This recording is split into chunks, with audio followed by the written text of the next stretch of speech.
See if you could find yourself in this piece of Scripture. See if you can find Alex in this piece of Scripture. The Lord is my shepherd, I shall not want. He maketh me to lie down in green pastures. He leadeth me beside the still waters. He restoreth my soul. He leadeth me in the paths of righteousness for his name's sake. Yea, though I walk through the valley of the shadow of death, I will fear no evil, for thou art with me. Thy rod and thy staff, they comfort me. Thou preparest a table before me in the presence of mine enemies. Thou anointest my head with oil, and my cup runneth over. Surely goodness and mercy shall follow me all the days of my life, and I will dwell in the house of the Lord forever.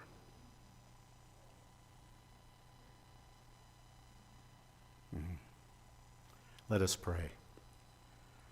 God, creator and giver of life, source of love and joy, we come into your presence to celebrate all of life, but especially the life of Alex Lawson.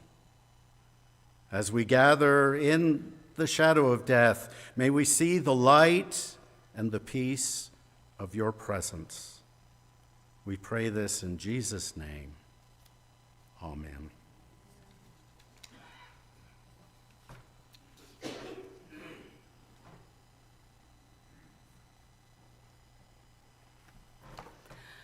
Hello, everyone. I'd like to welcome you all and thank you for coming. Dad would be thrilled that you're all here. It says in the program that Barb is actually supposed to be singing, but I bumped her. I was like, I want to be up first, and then I want to.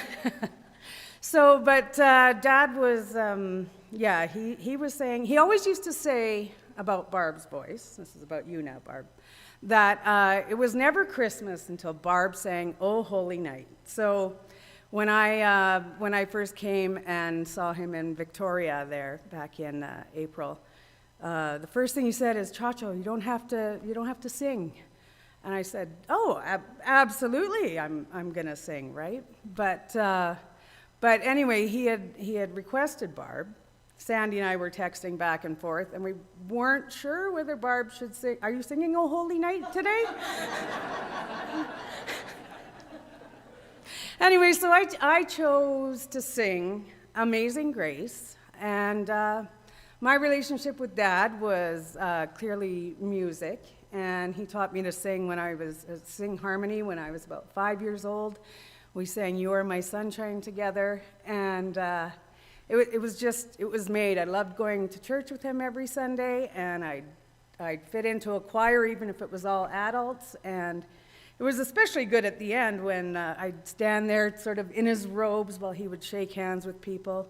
I'm not sure if it was what I prefer now. Is it the performing or is it the shaking hands at the end of the day? But we did concerts for 17 years in Waterton, and of course, Amazing Grace was always part of it.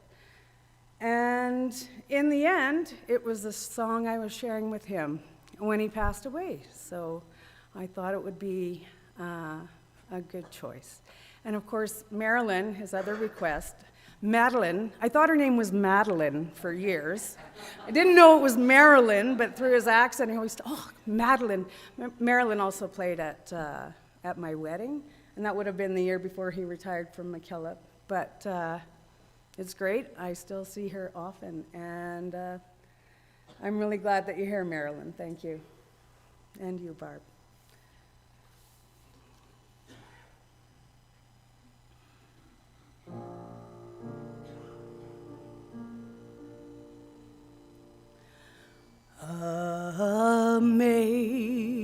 Amazing grace, how sweet the sound that saved a wretch like me.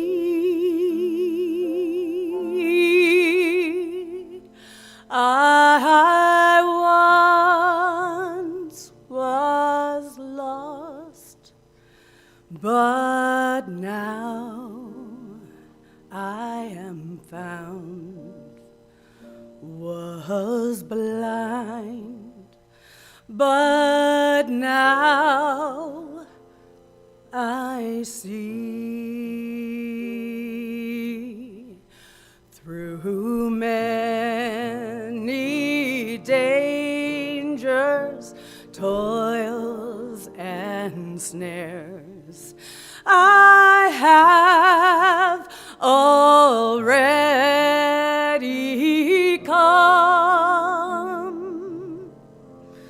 'Twas grace that brought me safe thus far, and grace will lead me home.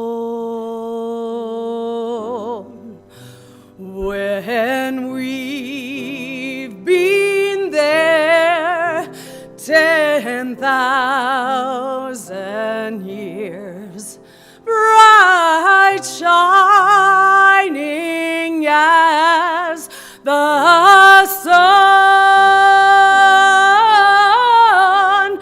we've no less days to sing my God's praise.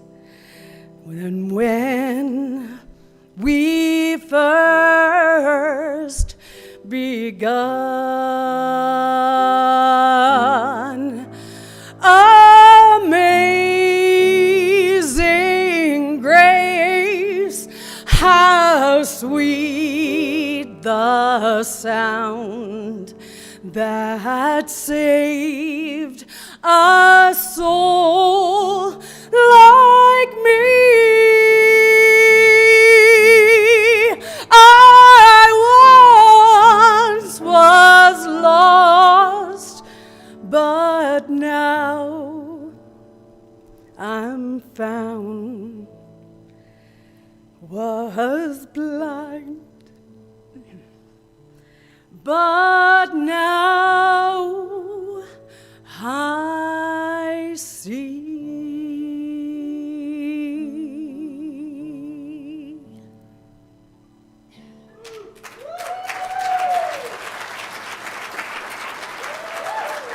Thank you.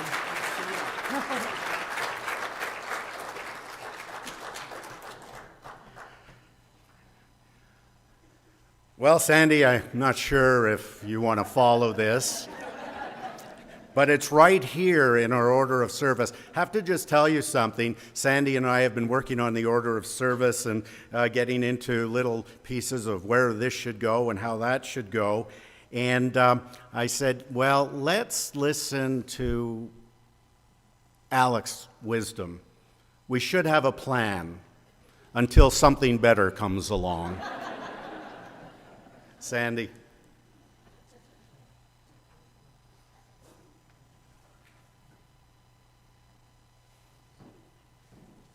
Yes, and that plan was to have nothing emotional before I spoke.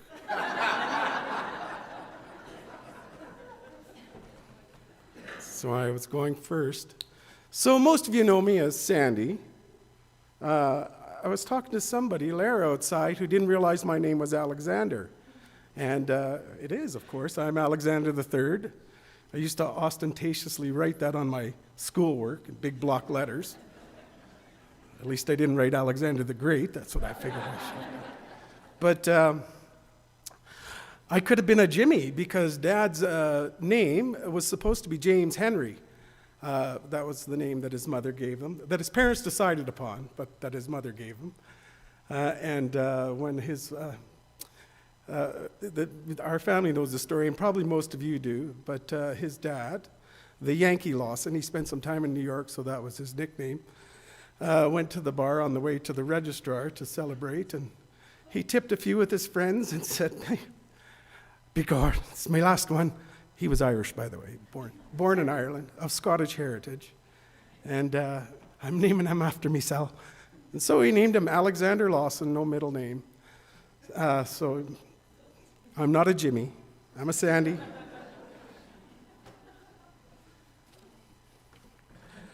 Okay, I need to read this.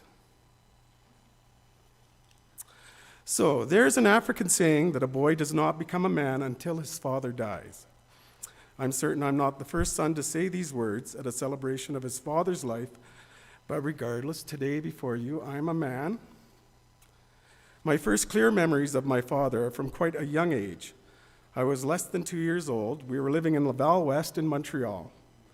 Dad and his friend Geordie Morgan were digging a cistern in the backyard. Uncle Geordie was the fellow Dad came over from Scotland with, the other piper hired by Ogilvy's department store.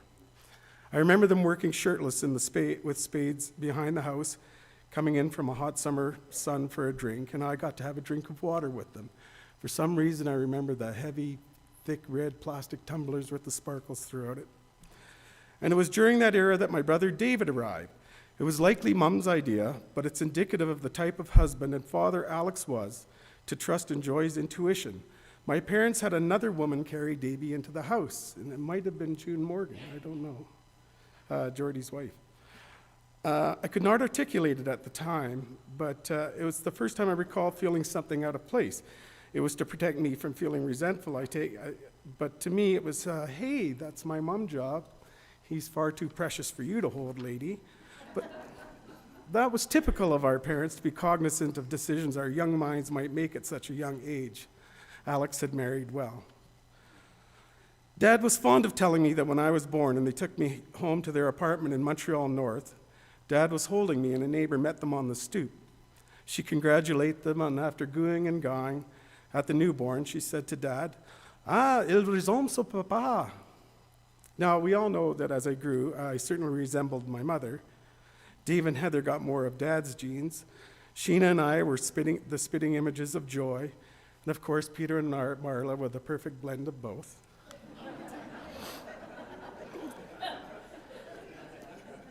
Nevertheless, it was a story Dad often repeated to me, and whenever he was proud of something I did, particularly when we discussed our ideologies or theology, Dad would say those words, "Ah, il ressemble son papa," and it never failed to make me smile. Alex was a father ahead of his time. He was a busy man, but when he was home, Dad fed us, he changed diapers, and more than anything, held us and sang to us. As our family grew, whenever he arrived home, Dad always went straight for the youngest to pick them up and sing to them as he rocked them in his arms. There was rarely a free afternoon in our house that didn't involve Dad roughhousing with us, playing To the Moon, lifting us up on his feet, the ubiquitous umpy ho-ho, where he would stack as many kids as possible on his back, make his way around the living room. Or its lame cousin, the three-legged camel, a challenge where Dad would randomly drop an arm, defying us to stay on his back. And in the days when we had a tree swing, it was a race when Dad yelled, "Train starts when the engineer gets there." It's not surprising that I share many of my beliefs with Alex. Dad believed that we were born good, and that we all began with that divine spark within us. We are born of God's light, and we are good. We are blessed with a human experience on this journey of discovery and fellowship, and it's on this journey that we are sometimes distracted by the smaller human things that are less than divine, and that too is natural. Without guidance, some of us might choose a life of hedonism, or one that is so self-absorbed as to be damaging to those around us and to our own eternal spirit. Sometimes we dim that light inside of each of us. Dad spent his life helping us reach inside ourselves to find that original blessing, that we may transcend those all too human roadblocks we often place in our paths.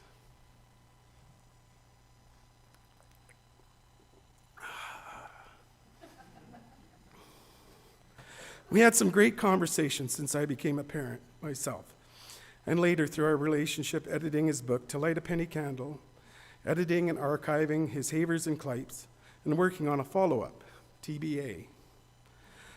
One of my first jobs out of high school was working in the hospital ward at Valley View Center, and I was working the night shift in the nursery wing.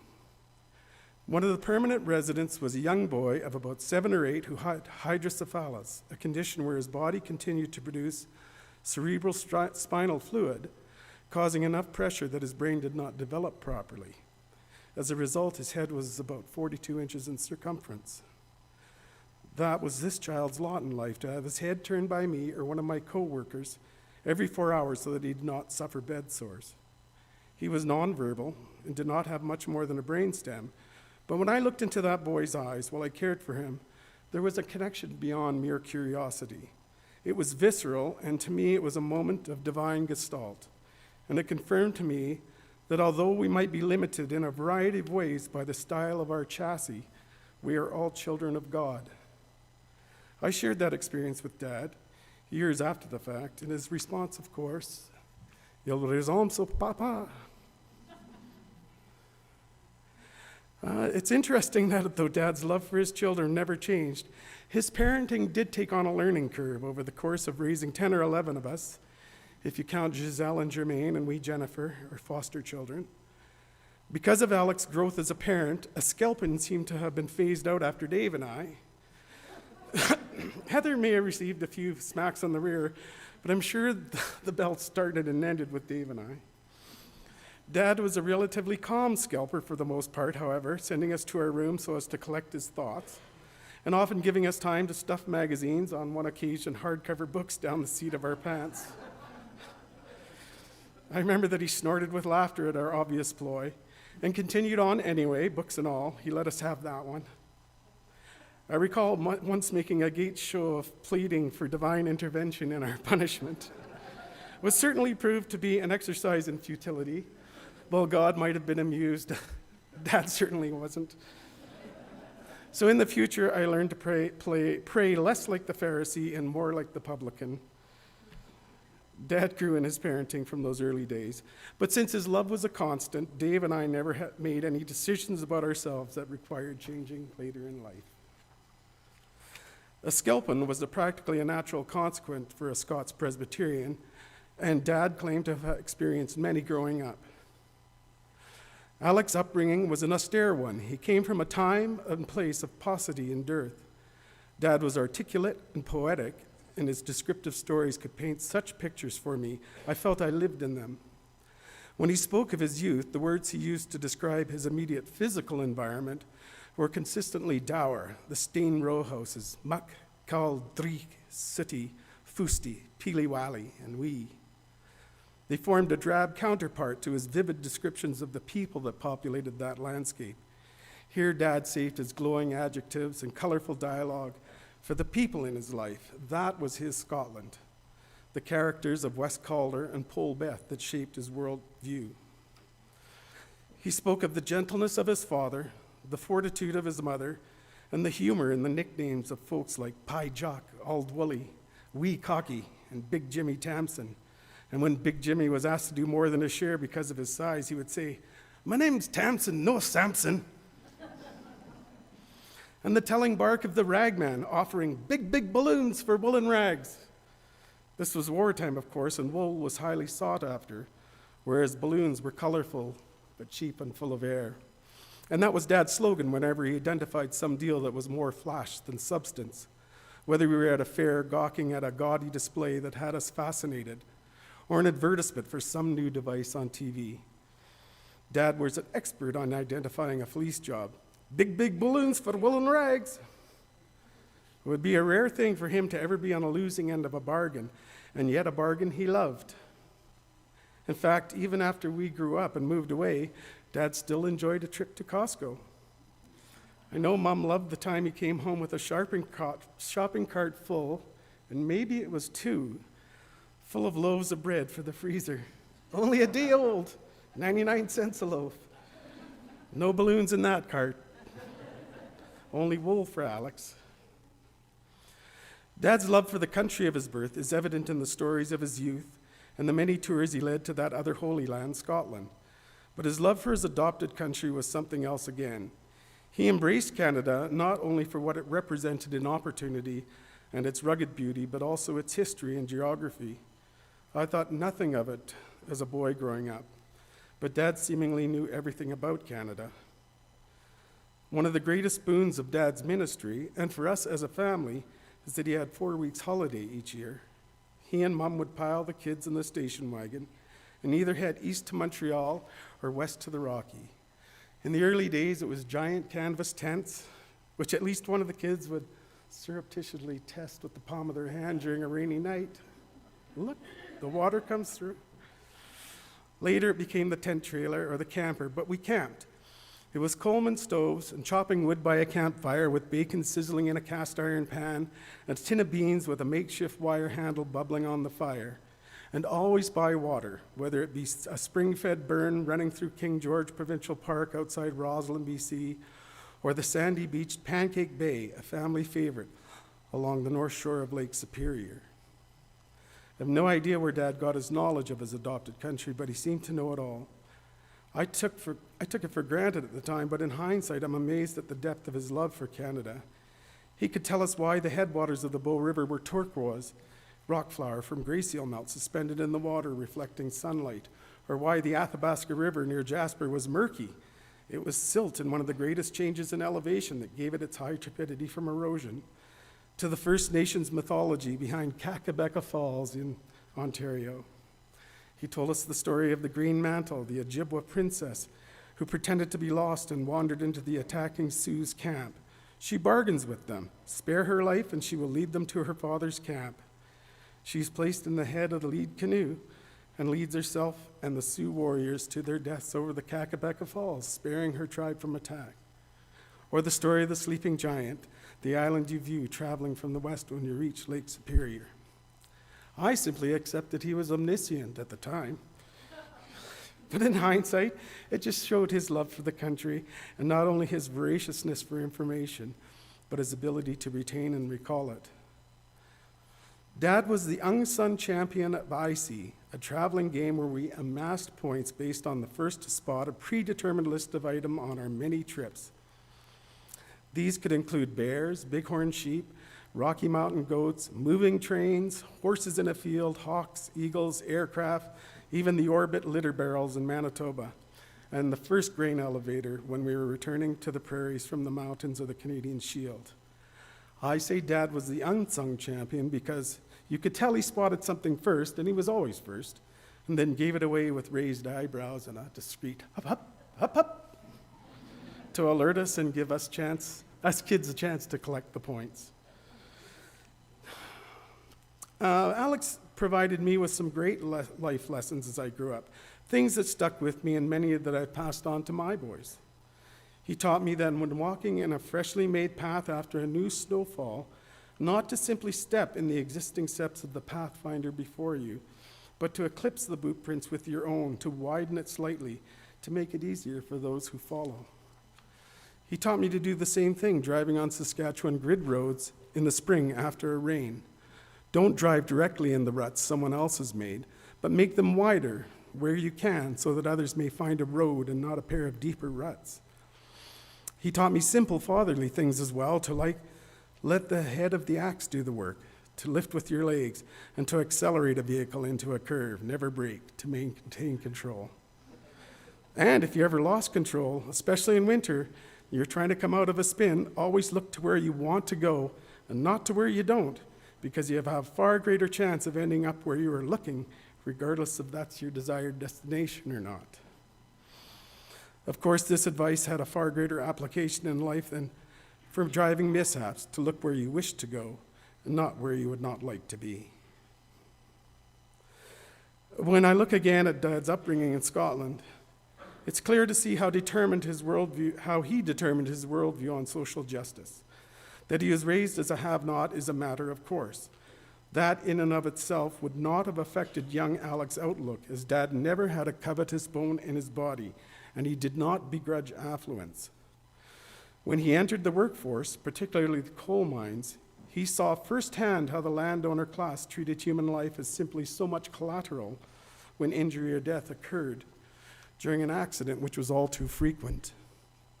A death in the mines affected the entire community, but appeared to have little value to the mine owners, and compensation to the survivors was trivial. In fact, it was the senseless death of a childhood friend, Jimmy McKinnon, that finally convinced Dad to answer the Ogilvy's department store advertisement in the Sunday Post looking for pipers and immigrate to Canada. He headed to Edinburgh to audition, where he and Geordie were selected from the applicants by the owner of Ogilvy's, who had made the trip to Scotland for that purpose. Now, growing up, I thought that Geordie and Alex were boyhood friends, but apparently that's where they met, at the pipe shop in Leith, where they were holding the auditions.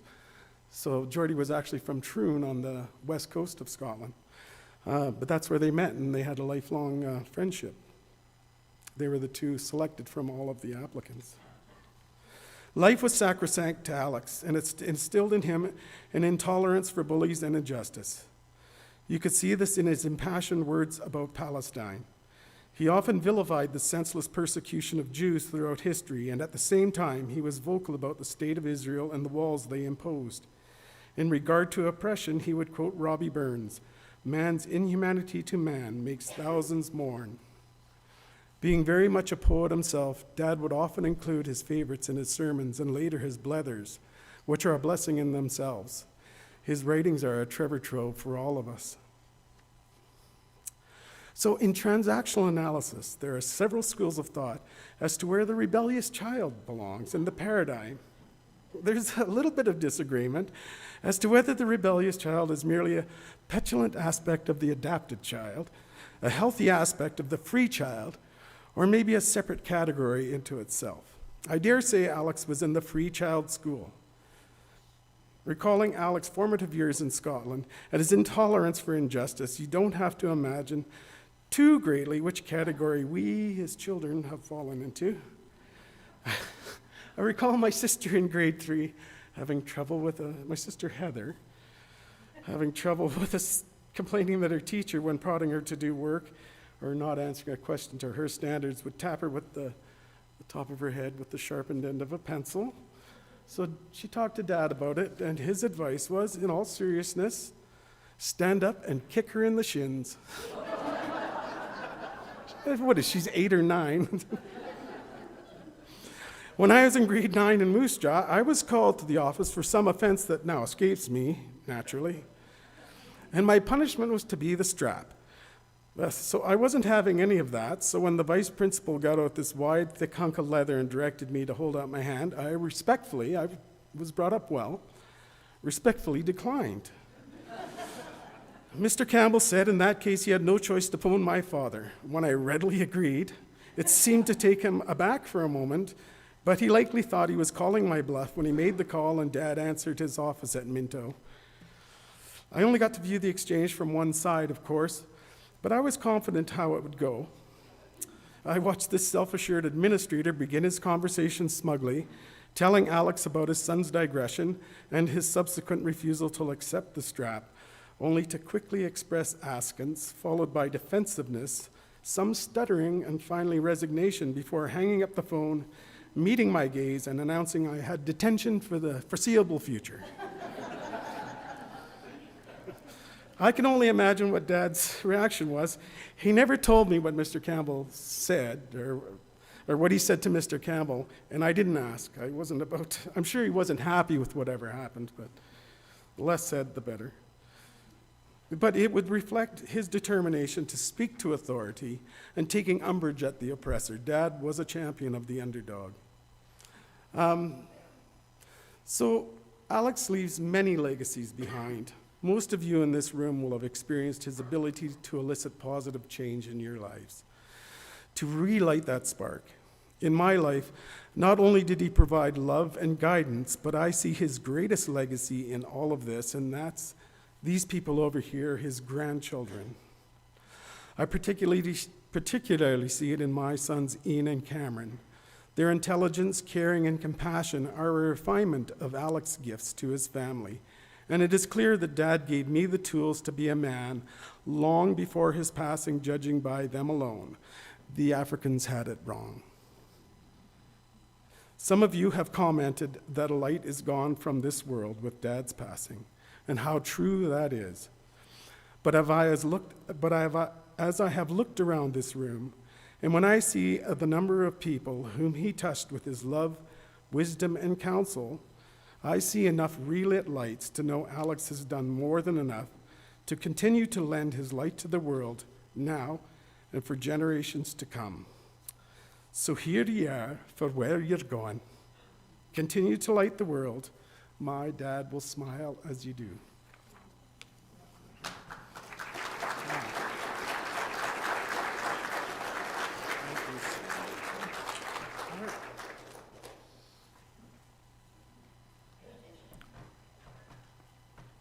More music. Granddaughter Hannah will sing O Waly Waly. Hannah?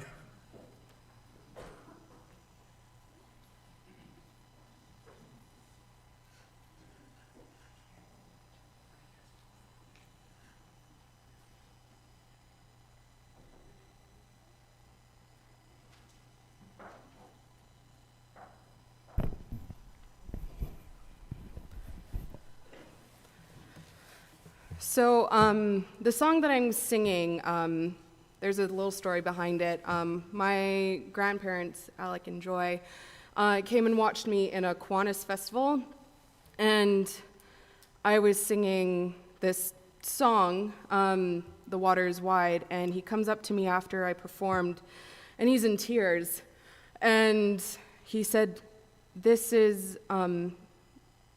comes back from when I was in Scotland. It's a song called Oh Waly Waly, and you brought so much light into it. So every opportunity that he had to ask me to sing this song, I did. So he told me what the words were, and it's really special to me and him. So I'm glad I can share this with everyone today. Oh Waly Waly, up the bank. Oh Waly Waly, down the brae. Oh Waly Waly, by young Burnside, where my true love and I would lie. A ship there is, as she sails the seas, she's laden deep, as deep can be, but not so deep as the love I'm in. I know not if I sink or swim, and lean my back against a young oak, thinking it was a trusty tree. But first it bent, and then it broke. Thus did my love prove false to me. Oh Waly Waly, up the bank. Oh Waly Waly, down the brae. And Waly Waly, by young Burnside, where my true love and I would lie.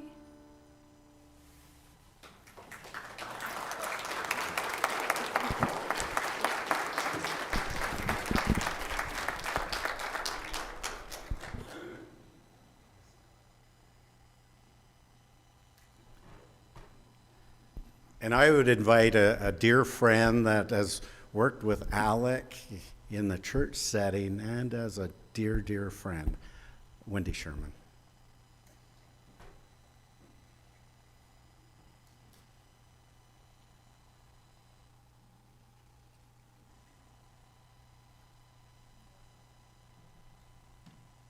I don't sing and I don't play music, but I do speak. It's such an immense honor to have been invited by our dear Alec to share some of my thoughts from the heart about him today. We're all gathered here and are connected to one another on various levels because of one man, Reverend Dr. Alec Lawson. Or simply Alec to each one of us. Alec, Scott, piper, preacher, scholar, teacher, psychotherapist, and most of all, dear friend. He lovingly entered our lives with warmth, honesty, humor, compassion, and a deep belief in a living God. Carl Jung, a renowned psychotherapist, when asked, "How did you cure your patient?" he replied, "We laughed a little, we cried a little, we danced a little, and the person was cured. I did very little."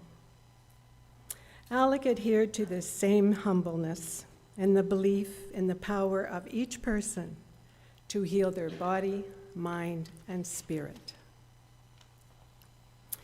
Alec, all these years that we have shared, your light and your love has graced our lives, and so much of our joy was born with you. In 1991, Alec penned these words. I've been a person that has saved all kinds of stuff that he has taught me and written, and I had files like crazy, so it was very easy for me to find special things to share with you. So 1991, Alec penned this verse, and to me his words sound like a gentle, wise reply to our love expressed today in so many ways for him.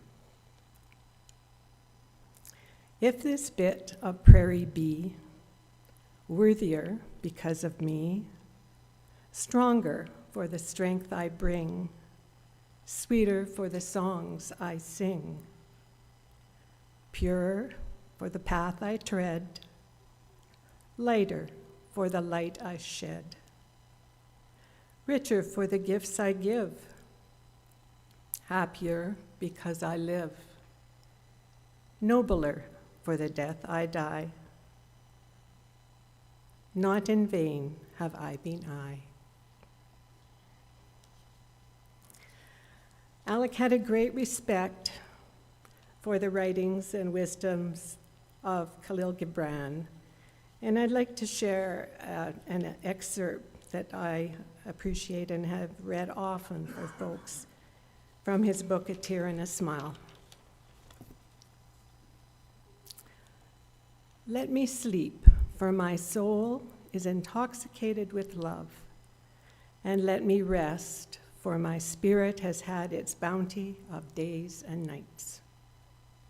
Light the candles and burn the incense, and let me rest in the arms of slumber, for my eyes are tired.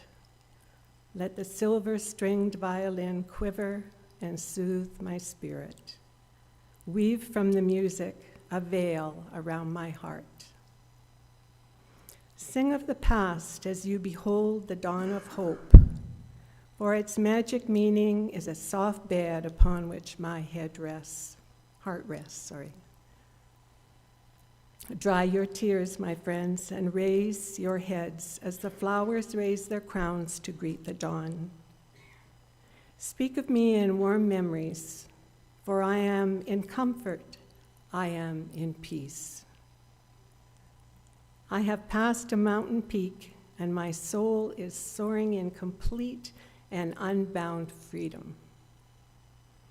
I am far, far away, my friends, and the clouds are hiding the hills from my eyes.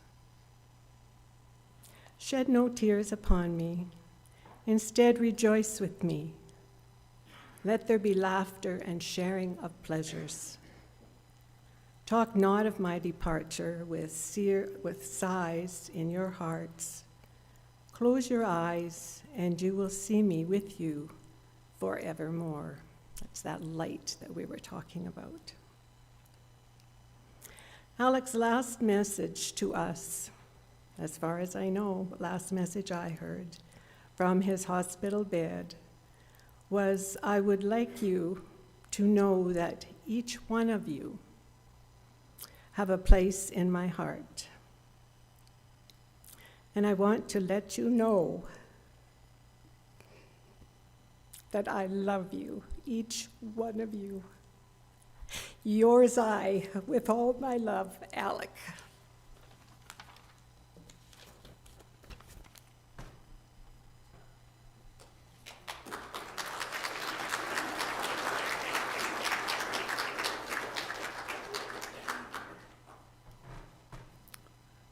Thank you, Wendy. Well, we've heard wonderful words. Sandy, what a wonderful eulogy. And we've heard the music, the gifts of the Lawson family. But we've missed the technology piece. I think we should have it now.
If you give it away, give it away, give it away.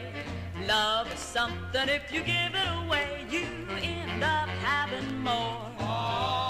It's just like a magic penny, hold it tight and you won't have any.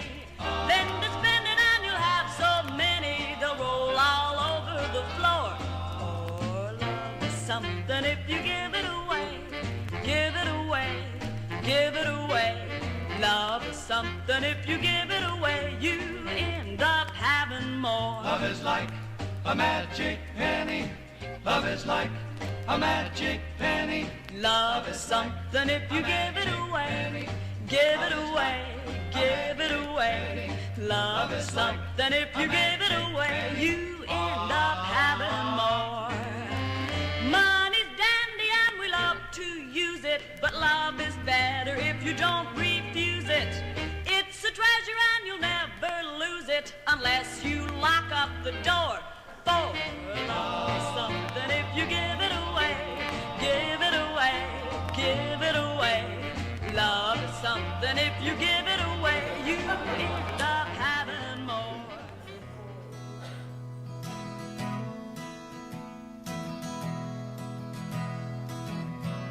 For fame and for fortune, I wandered the earth. Now I've come back to the land of my birth.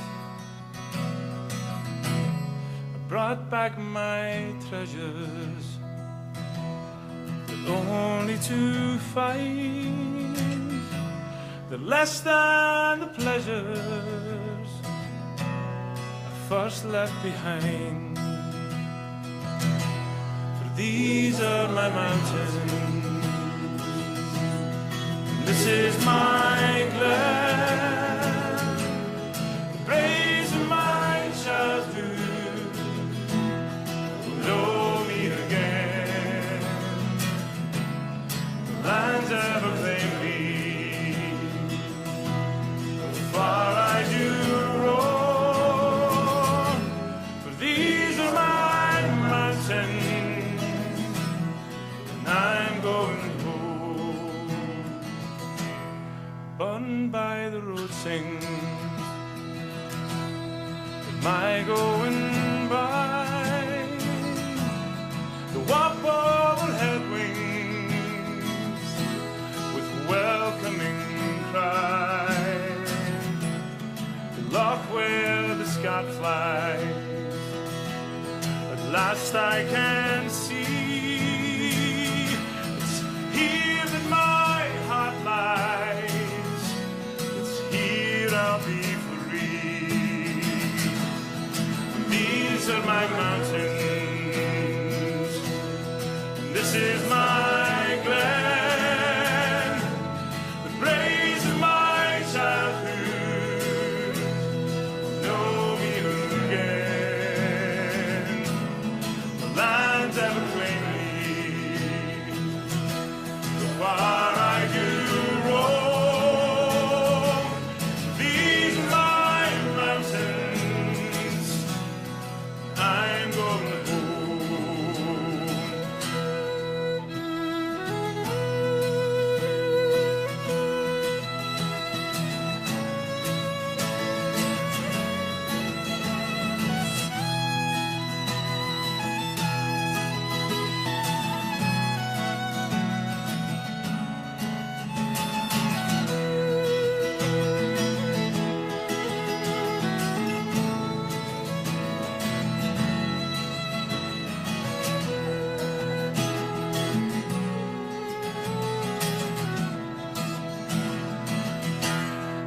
Faces will meet me, welcome me in, and how they will greet me, my ain kith and kin. The night round the ingle, songs will be sung, the last I'll be hearing in mother tongue. For these are my mountains, this is my glen, the praise of my childhood know me again. No lands ever claim me, far I do roam.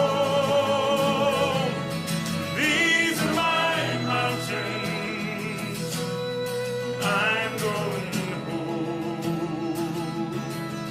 These are my mountains, and I'm going home.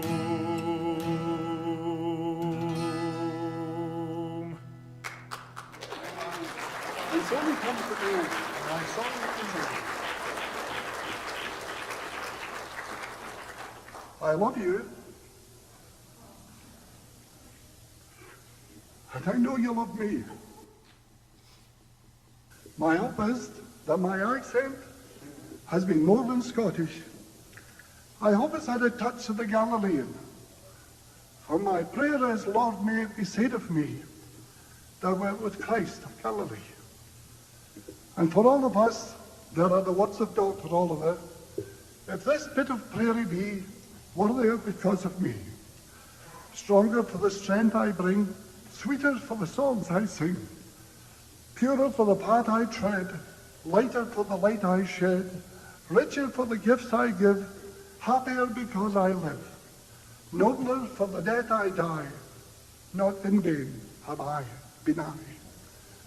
Go now, go from this congregation into the streets of the city, into your homes, go walking in the steps of the Christ, go empowered knowing that you are the embodiment of God's love in this world. Go reaching out with a touch of kindness, love, acceptance, and compassion to all with whom you come in contact. And may God's blessing be with you now and forevermore.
Well, we had a plan, Sandy. I think we heard a benediction. But we're only halfway through.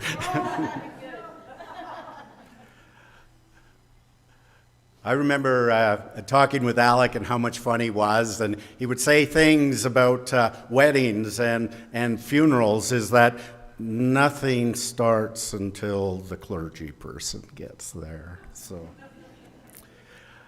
you may remember a while back I read the 23rd Psalm.